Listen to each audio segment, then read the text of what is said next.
ఈరోజు మా ఇంట్లో సూపర్ టేస్టీ కోడిగుడ్లతో గోంగూర కూడా మిక్స్ చేసి గోంగూర కోడిగుడ్ల కూర అయితే వండుతున్నాను. ఫస్ట్ టైం ట్రై చేస్తున్నా. చాలా అంటే చాలా బాగుంది. టేస్ట్ అయితే అబ్బా నోట్లో పెట్టుకోగానే ఎంత బాగుందంటే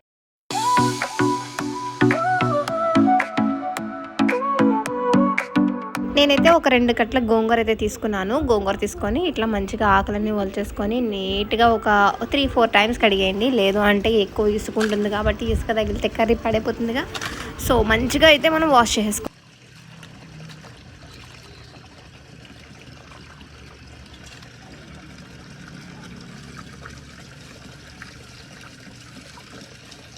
అయితే ఇప్పుడు కర్రీకి ఏమేమైతే కావాలో అవన్నీ మనం అయితే కట్ చేసి పెట్టుకుందాము. ఆనియన్స్, టమాటో, పచ్చిమిర్చి ఇవి కట్ చేసుకొని పక్కన పెట్టుకుందాం.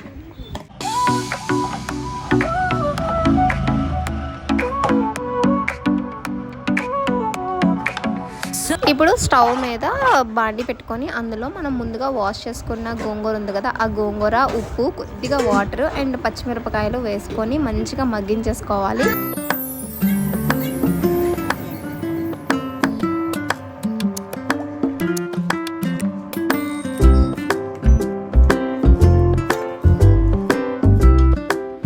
ఈ విధంగా ఉడికిన గోంగూరని దించేసుకొని స్మాష్ చేసుకుందాము మెత్తగా. ఎందుకంటే మధ్యలో ఆకులుగా ఉంటే బాగోదు కదా. సో ఇట్లా పప్పు గుత్తితో అయితే నేను మొత్తం నలిపేసి పక్కన పెట్టేశాను.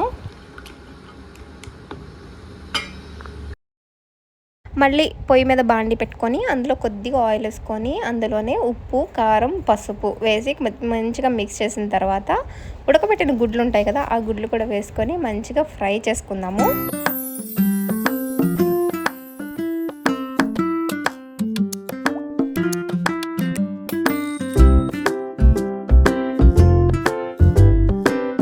ఫ్రై అయిన ఎగ్స్ని మనం పక్కన పెట్టేసుకుందాము. మళ్ళీ ఇప్పుడు అందులోనే మరికొద్దిగా ఆయిల్ వేసుకొని తాలింపు గింజలు, అలానే ఎండుమిరపకాయలు, కొద్దిగా కరివేపాకు కూడా వేసుకొని ఫ్రై చేసుకున్న తర్వాత మనం ముందుగా కట్ చేసుకున్న ఆనియన్స్ ఉన్నాయి కదా, సో ఆ ఆనియన్స్ కూడా వేసి మంచిగా ఫ్రై అయితే చేసేసుకుందాము.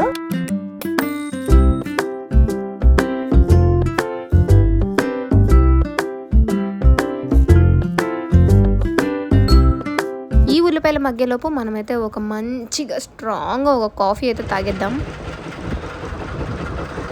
గ్లాసెస్ అస్సలు భయపడద్దు, బికాజ్ ఇంట్లో ఒక గ్లాస్ ఉంది, అన్ని కడగడానికి బయటేసాము, అందుకని ఈ గ్లాస్లో తాగుతున్నా. సో కాఫీ తాగినా నాకు ఏ పని అవ్వదు. కూర పొయ్యి మీద తెచ్చాను కాబట్టి ప్రస్తుతానికి బయట చూసారా ఫుల్ గ్రీనరీ. కాఫీ తాగి బయటకు వస్తే మాకు నేరేడు చెట్టు ఉంది. ఫుల్ కాయలన్నీ కింద పడిపోయినాయి. చూడండి, కింద పడి దెబ్బ తగిలేస్తున్నాయి అనమాట. కాయలన్నిటికి చాలా వరకు డ్యామేజ్ అవుతున్నాయి. కానీ ఈ చెట్టు, మా చెట్టు కాయలు మాత్రం ఎంత స్వీట్గా ఉంటాయంటే తినే కొద్ది తినాలనిపిస్తుంది. అంత హెల్త్కి కూడా చాలా మంచిది. ఈ ఫ్రూట్స్ తింటూ మనమైతే కర్రీ దగ్గరికి అయితే వెళ్ళిపోదాము. ఆనియన్స్ అయితే మగ్గిపోయినాయి. ఇప్పుడు అందులోనే 1 స్పూన్ అల్లం వెల్లుల్లి పేస్ట్ కూడా వేసుకొని ఇంకొక 2 మినిట్స్ మంచిగా ఫ్రై అయితే చేసుకుందాం. ఈ అల్లం వెల్లుల్లి పేస్ట్ మంచిగా వేగిపోయిన తర్వాత అందులోనే ఒక 2 టమాటోస్ కూడా వేసి మళ్ళీ మగ్గించేద్దాము. ఇంకొక 2 మినిట్స్ మగ్గిస్తే అవి కూడా టమాటోస్ కూడా మగ్గిపోయిన తర్వాత అందులోనే కొద్దిగా ఉప్పు, కారం, పసుపు, ధనియాల పొడి, గరం మసాలా కూడా వేసుకొని ఇంకొక 2 మినిట్స్ ఫ్రై చేసి మనం ఏదైతే స్మాష్ చేసి పెట్టుకున్నామో గోంగూర, ఆ గోంగూర దాన్ని కూడా అందులో వేసి కలిపి లైట్గా వాటర్ వేసుకొని అందులోనే ఎగ్స్ కూడా వేసుకుంటే ఇంకొక 2-3 మినిట్స్ పొయ్యి మీద అట్లా పెట్టి వేయించుకుంటే సరిపోతుంది. కర్రీ అయితే రెడీ అయిపోతుంది. చాలా యమ్మీగా ఉంటుంది. మీరైతే మాత్రం అస్సలు వదిలిపెట్టరు, అస్తమానం చేసుకుని తింటారు. గోంగూర లవర్స్ అయితే అస్సలు వదిలిపెట్టరు.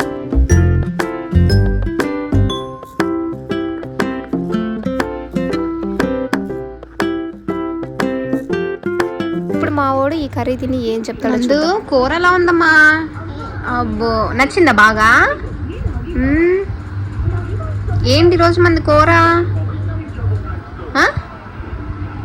గుడ్డు. ఏం కూర? నేనైతే వెయిటింగ్ ఎప్పుడు తిందామని, అందుకే వేడి అన్నంలో కూర వేసుకొని అయితే నేను చాలా టెంప్టింగ్గా ఉన్నాను. సో తినేయాల్సిందే.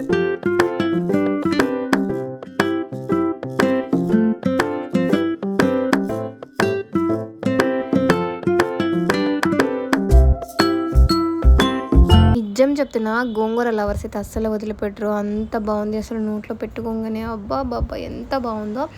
సో మీరు కూడా అయితే ఖచ్చితంగా ట్రై చేయండి, చాలా అంటే చాలా బాగుంటుంది. కర్రీ రైస్లోకి కానీ చపాతీలోకి కానీ అయితే సూపర్ పర్ఫెక్ట్ కర్రీ అనమాట. మరి ఇంకెందుకు ఆలస్యం, మీరు కూడా ఖచ్చితంగా ఈ కర్రీని మీ ఇంట్లో ట్రై చేయండి. వీడియో నచ్చితే లైక్ చేయండి, అలానే ఛానల్ సబ్స్క్రైబ్ చేసుకోవడం మాత్రం అస్సలు మర్చిపోవద్దు. ఇంకొక వీడియోతో మళ్ళీ కలుద్దాం. Bye bye.